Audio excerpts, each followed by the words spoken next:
ఉమ్మడి కరీంనగర్ జిల్లాలో ఐకేపీ సెంటర్స్లో ఉన్న ధాన్యం పక్క రాష్ట్రాలకు ఎగుమతులు అవుతున్నాయనే వాదనలు బలంగా ఉన్నాయి. జమ్ముకుంట, హుజరాబాద్, పెద్దపల్లి, హుస్నాబాద్, మానకొండూరు ప్రాంతాల్లో మిల్లుల్లో నిల్వ ఉన్న ధాన్యం అక్రమ రవాణా అవుతుంది. గత 2 ఏళ్లుగా ఇదే తంతు జరుగుతుందని స్థానికులు చెబుతున్నారు. ఇంత జరుగుతున్న విజిలెన్స్, ఎన్ఫోర్స్మెంట్ పట్టించుకోవడం లేదు. దీనిపై మరింత సమాచారం మా ప్రతినిధి రవీంద్ర అందిస్తారు.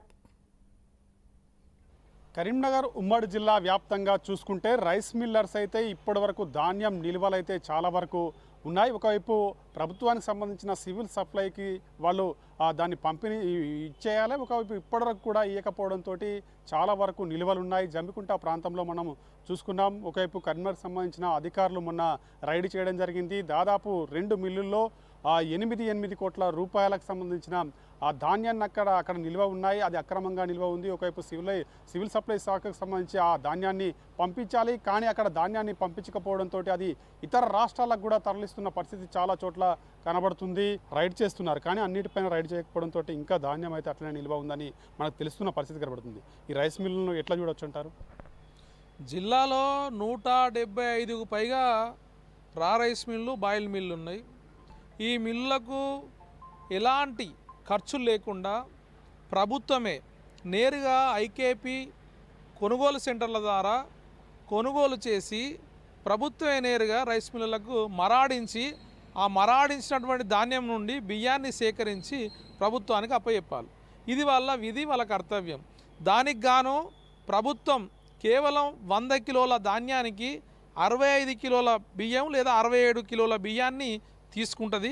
మిగతా పరం కానీ, తర్వాత నూక కానీ, తౌడు కానీ, పొట్టు కానీ ఇవన్నీ కూడా ఈ మిల్లర్లకు ఉంటాయి. మరాడించినందుకు కానీ 25 రూపాయలు అదనంగా క్వింటాల్కి ఇస్తారు ప్రభుత్వం. ఇవన్నీ ఉండంగా ఎప్పటికప్పుడు ఏ సీజన్కి ఆ సీజను, యాసంగి, వానాకాలం ఎప్పటికప్పుడు ఈ ప్రభుత్వం ఇచ్చినటువంటి ధాన్యాన్ని మరాడించి సంబంధిత శాఖకు బియ్యాన్ని అప్పచెప్పాలి లెవీ రూపంలో.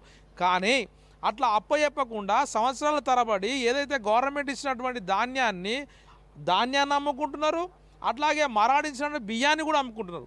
సాక్షాత్తు అసలు ప్రభుత్వం ర్యాకుల ద్వారా ఏర్పాటు చేసినటువంటి తమిళనాడుకి ఈ మధ్యకాలంలో పంపినటువంటి ధాన్యంలో కూడా ఈ సీఎంఆర్ ధాన్యాన్ని మరాడించి పంపినటువంటి పరిస్థితి కనిపిస్తుంది. బహిరంగ రహస్యమే. ప్రభుత్వ పౌర సరఫరాల సంస్థే 81 మంది మిల్లర్లకు ఈ జిల్లాలో నోటీసులు జారీ చేసింది. నోటీసులు జారీ చేసినప్పటికీ కూడా కనీస భయం లేకుండా, జంకు లేకుండా ఇప్పటికి కూడా వాళ్ళు మళ్ళీ లెవీ పెట్టినటువంటి పరిస్థితి ఉన్నది. రవీందర్ సింగే స్వయంగా పోయి తనిఖీలు చేస్తే హుజరాబాద్లో 6 మిల్లల్లో కూడా షార్ట్ కనిపించిన తర్వాత మళ్ళీ ఏమైందో అతిగతి లేకుండా పోయింది. మొత్తం తిరుగుతాను జిల్లా మొత్తం ప్రభుత్వానికి వచ్చేది నయా పైసా కక్కిస్తా అన్నాడు. తెల్లారి నుంచి మళ్ళీ దాని మీద ఏం మాట్లాడలేదు. అంతేకాదు రాష్ట్రం నుంచి విజిలెన్స్ కమిటీ వస్తుంది తప్ప ఇక్కడ ఉన్నటువంటి పౌర సరఫరా శాఖ ఏం చేస్తుంది, ఫుడ్ ఇన్స్పెక్టర్లు ఏం చేస్తున్నారు, మరి డిప్యూటీ ఇన్స్పెక్టర్లు ఏం చేస్తున్నారు, సంబంధిత చేసి దీన్ని పర్యవేక్షణ చేయాలి. వాస్తవంగా జిల్లా అధికారులు, జిల్లా కలెక్టర్ ప్రత్యేకమైన చొరవ తీసుకోవాలి. విజిలెన్స్ ఎన్ఫోర్స్మెంట్తోని అట్లాగే సివిల్ సప్లై దాడులు చేస్తే ఖచ్చితంగా ఎవరెవరైతే ఈ ధాన్యం బొక్కేశారో వాళ్ళని కక్కించాల్సిన అవసరం ఉంది. వీళ్ళ మీద పీడీ యాక్టులు పెట్టాల్సిన అవసరం ఉంది. మరలా ఇలాంటి పనులు చేయకుండా కఠినమైన చట్టాలు వీళ్ళ మీద అమలు చేయాలని చెప్పేసి కోరుకుంటున్నాం.